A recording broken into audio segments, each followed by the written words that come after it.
जय जगन्नाथ। भारत की और विश्व की सारे सनातन धर्मी भक्त लोगों को मेरा सादर प्रणाम। उड़ीसा में पवित्र पावन मिट्टी पर, पवित्र धरती पर, जहाँ मर्त्य वैकुंठ है, जहाँ सच्चिदानंद विग्रह की रूप से भगवान कृष्ण ने जगन्नाथ, बलभद्र, सुभद्रा, सुदर्शन चतुर्धाम मूर्ति की हिसाब से रत्न सिंहासन पर विद्यमान है।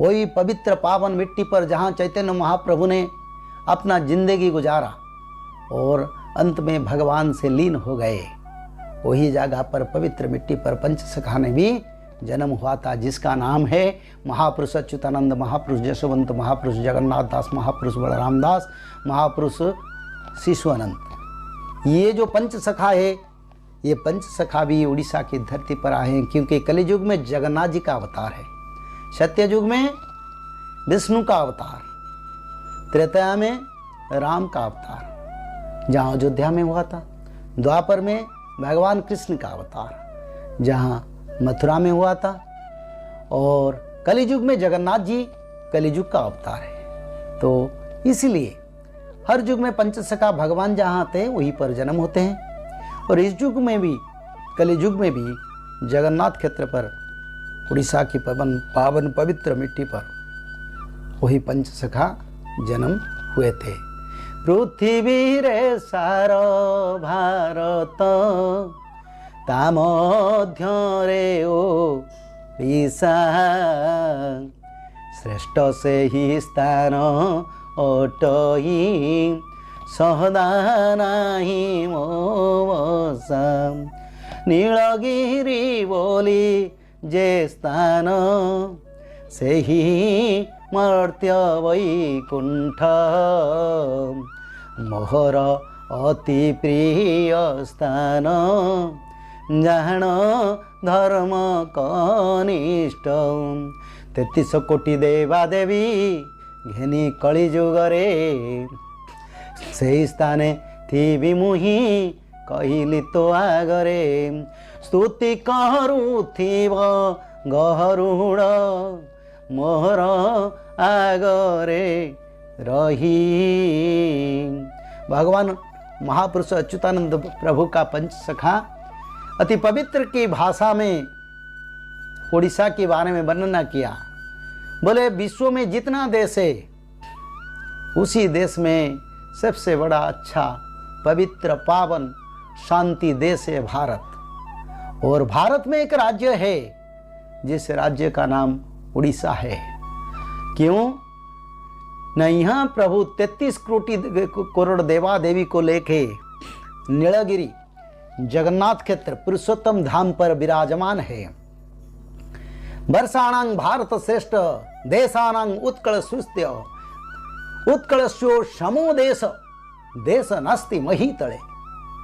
भगवान विष्णु का 24 अवतार में अनन्यतम अवतार भगवान कपिल मुनि, भगवान कपिल ने अपना कपिल संहिता में अति पवित्र भाषा में उड़ीसा की पवित्र मिट्टी को वंदन किया।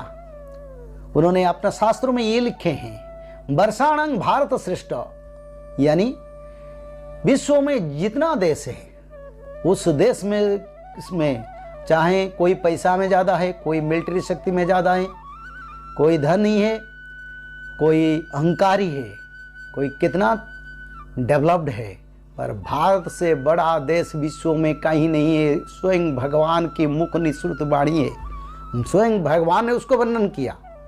वर्षाणां भारत श्रेष्ठ देशानां उत्कल श्रुत्य, यानी सारा विश्व में जितना देश है उस देश के अंदर जितना विश्व में देश है, भारत से सिवाय इतना अच्छा देश कहीं भी नहीं है। इतना पवित्र माटी कहाँ नहीं है, इतना पवित्र भक्त कहाँ नहीं है।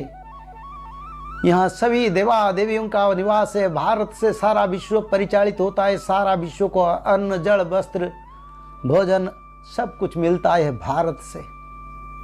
इसको कोई नहीं जानता, पर शास्त्रों में ही लिखा है। और फिर कपिल मुनि ने अपने कपिल संहिता पे फिर लिखा है, देशानां उत्कल श्रुत्य, यानी विश्व में जितना राज्य है, जितना स्टेट्स है, सभी देश में विश्व में उसको स्टेट में डिवीजन किया गया। भारत में भी बहुत सारे 30 स्टेट है। तो जो राज्य जितना है विश्व में, उस विश्व में करीब 1000 राज्य है। उस राज्य में एक ही राज्य है, वो राज्य है उत्कल, उड़ीसा, बंग, कलिंग। इसके बारे में कपिल मुनि ने अपना कपिल संहिता पर लिखे हैं। देशानांग उत्कल श्रुत्य उत्कल से समो देश, यानी उड़ीसा जैसा देश। कोई बोले उड़ीसा के बारे में कुछ, पर उड़ीसा से पवित्र माटी। Orissa will lead all over the world, they will come, you will see, time will coming, क्योंकि ये भगवान का वाणी है। उत्कल से समो देश, देश नास्ति महितले, यानी ब्रह्मांड में, ये विश्व ब्रह्मांड जिसको पृथ्वी बोलते हैं, विश्व बोलते हैं, वर्ल्ड बोलते हैं, वही विश्व में उत्कल जैसा, उड़ीसा देश जैसा पवित्र मिट्टी कहीं नहीं मिलेगा। तो यही पवित्र मिट्टी पर पंच सखा, भगवान कृष्ण के परम सखा, दाम सुदाम सुबल श्रीवच्छ सुभाव नल नील जम्बेव सुषेण हनुमंत, नारद गर्गव स्वयंभु कृपाजल मार्कंड, ये सारे पंच सखा ने फिर अपना रूप नाम बदल के उड़ीसा की पवित्र पावन मिट्टी पर जन्म होके सारा विश्व भक्त लोगों को उजागर करने के लिए, सारा विश्व की जितने सनातन धर्मी भक्त हैं उनको उज्जीवित करने के लिए मालिका का भविष्यवाणी लिखे हैं भक्त लोगों के लिए, और किसके लिए नहीं लिखा है। मालिका कोई व्यापारिक संस्था नहीं है, मालिका कोई ऑर्गेनाइजेशन नहीं है, मालिका कोई ग्रंथ नहीं है जिसको लेके कोई बिजनेस करे, कोई व्यापार करे, कोई रोजगार करे। मालिका ब्रह्मवाणी है, अमृत है, जिसका कीमत कुछ नहीं है विश्व में, जिसका कीमत देने वाले साधु संत ऋषि मुनि भारत में कितने हो, पर उसका कीमत सिर्फ भगवान दे सकते हैं, क्योंकि मालिका ऐसा वाणी है। सभी साधु संत ऋषि मुनि उसको अनुसरण करेंगे, समय आएगा, करना पड़ेगा, नहीं करेंगे तो पछताएंगे। कोई नहीं रखने वाला रहेगा, क्योंकि मालिका ही शास्त्र है और मालिका ही कलियुग का अंत का सबसे महत्वपूर्ण ग्रंथ है, जिसको सभी भक्त लोगों के लिए जरूरी है। तो यही पंचसखा उड़ीसा की पवित्र मिट्टी पर जन्म हुए थे, और उसमें महापुरुष जगन्नाथ दास, जो माँ राधा रानी का पवित्र अंश से जन्म हुआ था। जगन्नाथ दास के बारे अगर मैं बोलूं, वो कभी कभी अपना पुरुष रूप छोड़ के अपने आप नारी का दिव्य स्वरूप उनसे प्रकाश हो रहा था। जब जगन्नाथ जी को दर्शन करने के लिए वो जाते थे, जगन्नाथ जी को देखने से उनका होश चल जाता था। और उन्होंने श्रीमद् भागवत का उड़िया अनुवाद किया, और जिसमें हिंदी भागवत जो भगवान व्यास ने लिखा था, जो सुखदेव ने परीक्षित को बताया, वही भागवत से थोड़ा सा बहुत जगह पर संशोधन किया, और श्रीमद् भागवत में उन्होंने भगवान का वाणी, भगवान कृष्ण की लीला लिखा, पर माँ राधा का बारे में कभी नहीं लिखा, क्योंकि राधा रानी का नाम आते तो जगन्नाथ दास खुद सेंसलेस, वो बेहोश हो जाता था, वो होते थे। तो वो माँ राधा रानी का अंश थे, और वो चैतन्य महाप्रभु का सखा नहीं बने। चैतन्य महाप्रभु ने उनको मंत्र नहीं दिया, पंचसखा को चैतन्य महाप्रभु ने सखा बनाया, मंत्र दिया, पर जगन्नाथ दास को उन्होंने गुरु मंत्र भी नहीं दिया, क्योंकि जगन्नाथ दास राधांक हसरु जगन्नाथ दास बारंग हेतुरे घेन मुखु जसवंत हृदु अम्बेजात बक्ष मूल बलराम राधांक हसरु जगन्नाथ दास बारंग हेतुरे घन, यानी मुखु जसवंत, भगवान का मुंह से जसवंत दास पंचसखा से अन्यतम जन्म हुए थे। हृदु यानी भगवान की हृदय से महापुरुष शिशु अनंत जात हुए थे, और कटिदेश से, ब्रह्मदेश से महापुरुष अच्युतानंद जात हुए थे।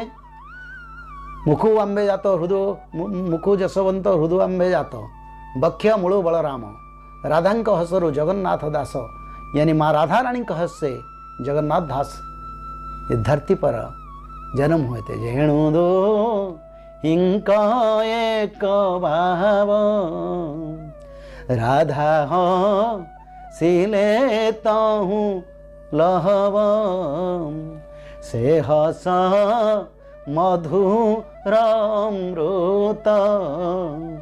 जहूँ चैतन्य हेले जात। यानी बैकुंठ में लीला चल रहा था। जब महापुरुष अच्युतानंद ने अपना भविष्य मालिका में ये लिखे, एक दिन बैकुंठ में लीला चल रहा था और उसी समय भगवान कृष्ण ने माँ राधा रानी को दिव्य स्वरूप हंस के चाहा और माँ राधा रानी ने पवित्र हंस से चैतन्य भगवान कृष्ण को फिर अपनी ओर से चाहा और दोनों को चाहने से चैतन्य महाप्रभु प्रेम धर्म प्रचार करने के लिए धरती पर अवतार हुआ और राधा रानी का पवित्र हंस से चैतन्य महाप्रभु जगन्नाथ दास धरा पर अवतरण हुए। और जगन्नाथ दास जो भागवत लिखे हैं, उड़िया भागवत, इसमें बहुत सारा संशोधन किया गया। हिंदी भागवत से थोड़ा सा कहीं कहीं जगह उन्होंने संशोधन किया।